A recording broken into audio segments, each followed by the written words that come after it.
Nós temos a ideia então de que toda essa desarmonia tem origem aonde? A nível do perispírito. Vocês que estão estudando a doutrina espírita sabem já o que é perispírito, né? Perispírito é aquele envoltório que faz o meio-campo entre o corpo físico e o corpo e o nosso espírito, que leva as informações de uma encarnação a outra, gravadas, para que possam ser repassadas para a próxima encarnação. Então, nós todos sabemos que o perispírito é pré-existente e sobrevivente à morte do corpo material, transmitindo as suas vontades ao corpo físico e as impressões do corpo físico ao espírito, fazendo então esse papel intermediário. Nós sabemos também que o envoltório carnal se modela e as células se agrupam de acordo com a forma perispiritual. Na nossa formação, o nosso corpo vai se desenvolvendo de acordo com essa matriz que é o nosso perispírito. E é ele que vai dando a forma ao nosso corpo físico. Que as qualidades ou defeitos, faltas, abusos e vícios de existências passadas, que ficam registradas ao nível do perispírito, reaparecem no corpo físico como enfermidades ou moléstias nas futuras encarnações. Então, tudo aquilo que nós estivermos hoje fazendo de forma inadequada, nós estamos comprometendo o nosso campo energético e nós estamos fazendo um registro deste comprometimento a nível de perispírito. Isto poderá vir a causar lesões e alterações no nosso corpo físico na seguinte ou em futuras encarnações.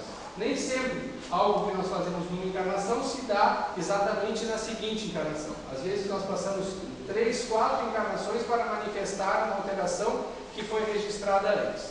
Mas, de alguma forma, se nós não fizermos nada no sentido de diminuir essa energia negativa que está armazenada em nosso ser, e o fazer alguma coisa é trabalhar em benefício do nosso próximo, procurar desenvolver o amor, a caridade, a fraternidade, porque isso pode eliminar de dentro de nós estas energias negativas.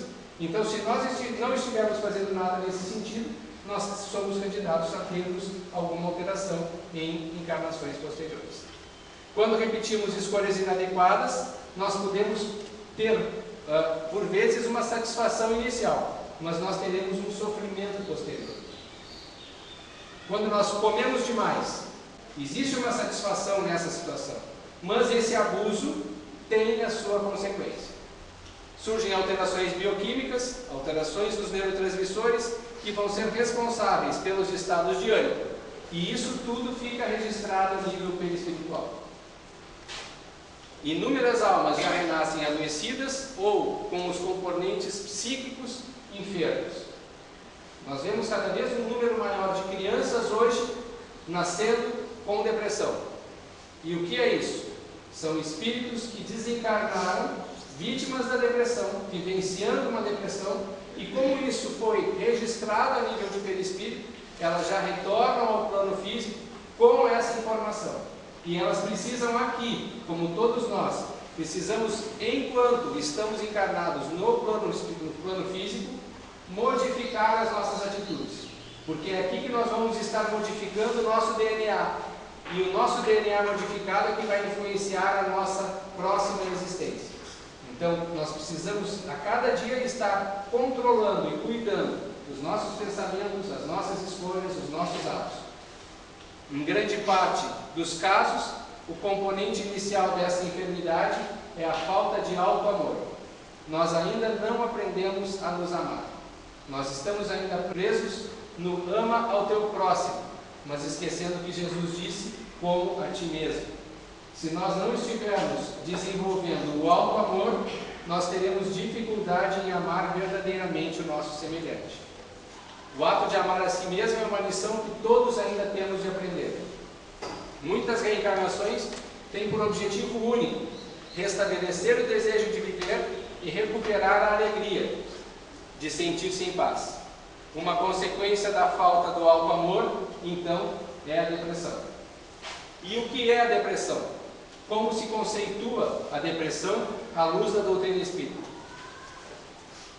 Depressão, nós podemos dizer que é o cansaço de viver, é a não aceitação da vida como ela é. Se nós pensarmos em todas as vezes que nós estamos tristes ou deprimidos, Normalmente é porque alguma coisa aconteceu que nós não gostamos. Nós perdemos alguma coisa, nós encontramos alguma dificuldade no caminho, e essa dificuldade, essa perda, nos gera um descontentamento.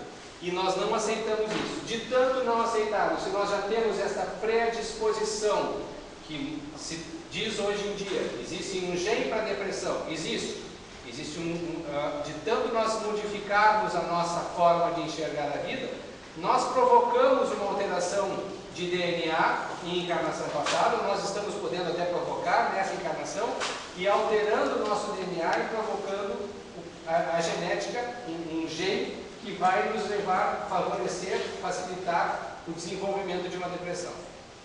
Mas nós podemos ir mudando gradativamente isso. Talvez, se não para essa encarnação, mas começar a trabalhar as coisas para que na próxima nós voltemos melhor.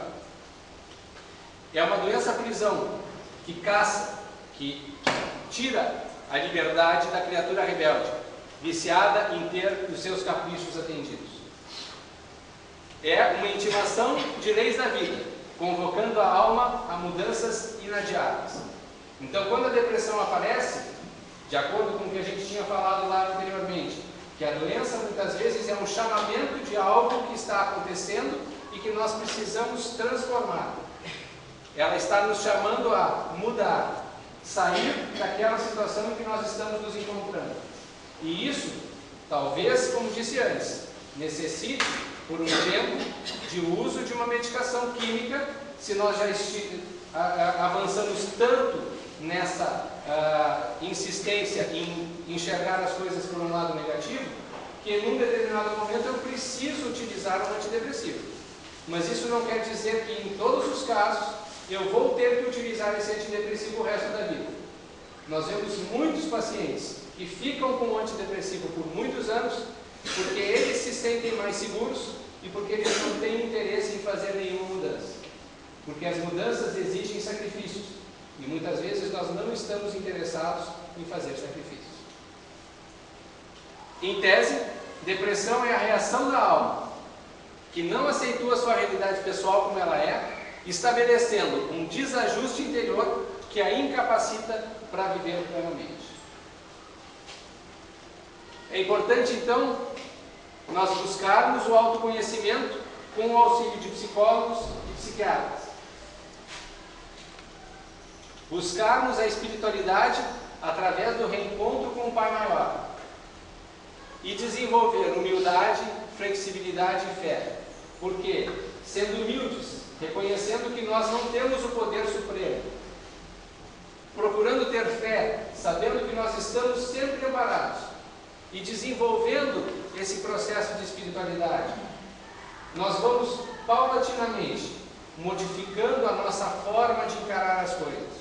Nós vamos começar a produzir de novo serotonina através da vivência da alegria, da prática de esporte, de uma alimentação adequada.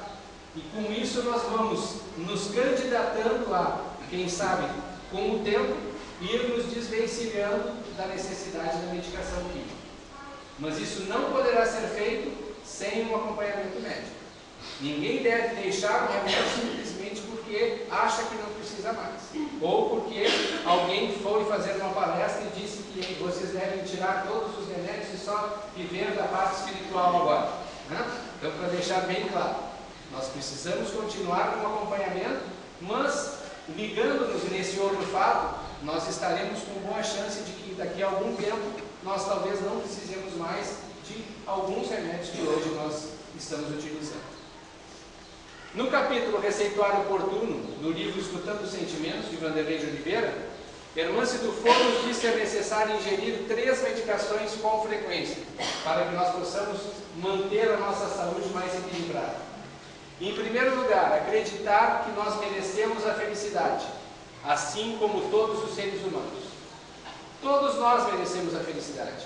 Todos nós somos candidatos a habitar mundos felizes nos anos futuros.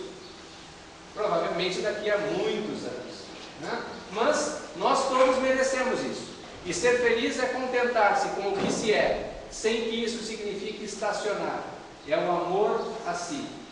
Muitas pessoas às vezes acham que eu estou contente com o que eu tenho, cheguei no estágio de estabilidade que eu gostaria e estacionei, e não busco continuar crescendo. E nós temos que ir sempre em busca de algo mais, principalmente se tratando da questão da espiritualidade.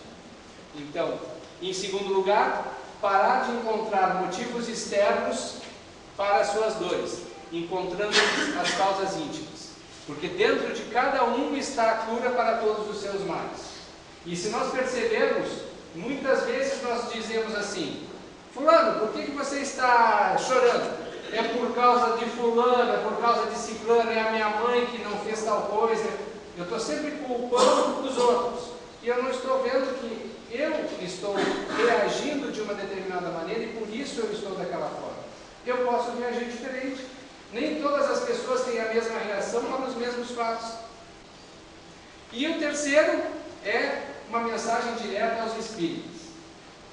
Parar de pensar em felicidade apenas para depois da morte e tentar ser feliz ainda em vida. Porque a gente tem a ideia de que assim, eu vou sofrer a encarnação inteira, mas depois, lá do outro lado, eu vou ser feliz. Eu não tenho que estar sofrendo aqui a vida toda, gente. Ninguém vem ao mundo para sofrer, todo mundo vem ao mundo para crescer, para ser feliz, para buscar a felicidade. Agora, a felicidade resulta da habilidade de consolidar o sentido da vida no que chamamos de o olhar de impermanência. Não estar tentando enxergar as coisas e querendo que elas sempre continuem assim. Eu vou ter sempre a mesma situação, eu vou ter sempre os filhos junto de mim. E quando os filhos começam a sair de casa, eu entro em depressão porque os filhos já estão saindo. E é natural que eles saiam.